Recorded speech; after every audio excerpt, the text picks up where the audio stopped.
What else have I heard? Aren't you worried that you're gonna get lost? What if someone cuts the rope? What if the rocks fall and crush you and you slowly die? But what if you fall off the building? What if you get bit by a snake? When you ain't got no money, you got the money. So whenever I meet new people, something that always comes up whenever I start talking about my hobbies is like, but aren't you afraid? And usually in conversations, I'll answer this question with, I mean, like, I'm more likely to die on the drive there than doing the actual activity. But today, I would like to actually fully address the question, but aren't you afraid?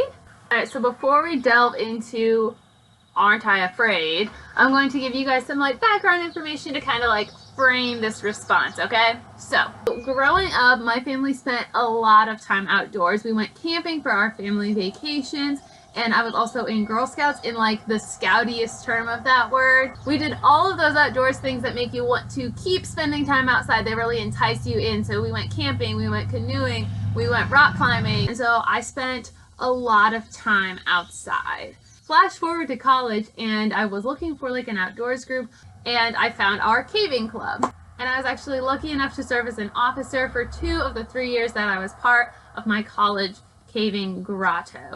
And in that grotto, we learned a lot about safety. So in caving, you have a few cardinal rules. I did an entire video about it, but there are certain things that you just don't do. You don't take your safety off of your rope until you've weighted your rack so that you know you didn't zipper rig it. You always carry 3 sources of light. So while I was going through as this college caver, learning all of these safety things, learning new caves, learning how to cave better and more efficiently, I was also becoming friends with some really great people that I still cave with to this day. There's a group of girls that I caved with in college, and I am still like great friends with them even though we're all over America and occasionally the world.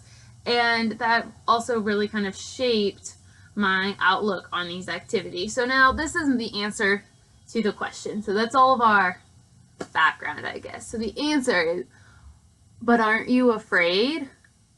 Listen, I could spend every day of my life afraid of what might happen. And so when I'm standing on the top of a precipice clipped in, I don't feel like I have to be afraid of that, because now I know I have this training that I got from people with more experience than me and years of working with equipment like this, so that I know that when I sit on this, it's loaded correctly and I'm safe. So at that point, my brain goes, you know this, and you're not afraid. The point where I can like let my equipment take over, and I know that what I'm doing, I've done tons of times before. I know that it's loaded correctly. I know that the person who double checked me knows what they're doing, and it's just a large amount of like trust and faith in both myself, the people that I'm with, and my equipment. All of which I've had years of like building up to. The first time I ever got on rope wasn't as easy as it is now. The first time I was ever in a cave, I was extremely claustrophobic and nervous the entire time. But now I can walk into a cave on any afternoon and be like, this is where I am comfortable. For me, it's no longer about like overcoming a fear. I've already done that. Now it's about like continuously pursuing those things that I know really make me happy. And there are still times where I'm doing something new or different or higher or farther than I've ever done before. And in those times, yeah, I'm afraid. But that doesn't mean I'm not going to do it. I'm going to like calm myself, I'm going to rationalize, and I'm going to use all of the experience that I've been gaining up until this point to continue on. So the answer to the question, but aren't you afraid? Not anymore. And I'm more afraid of not doing it and missing out.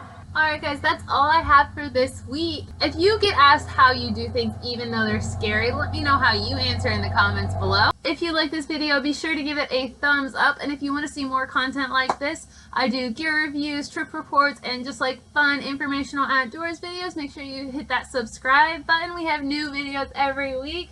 Bye guys!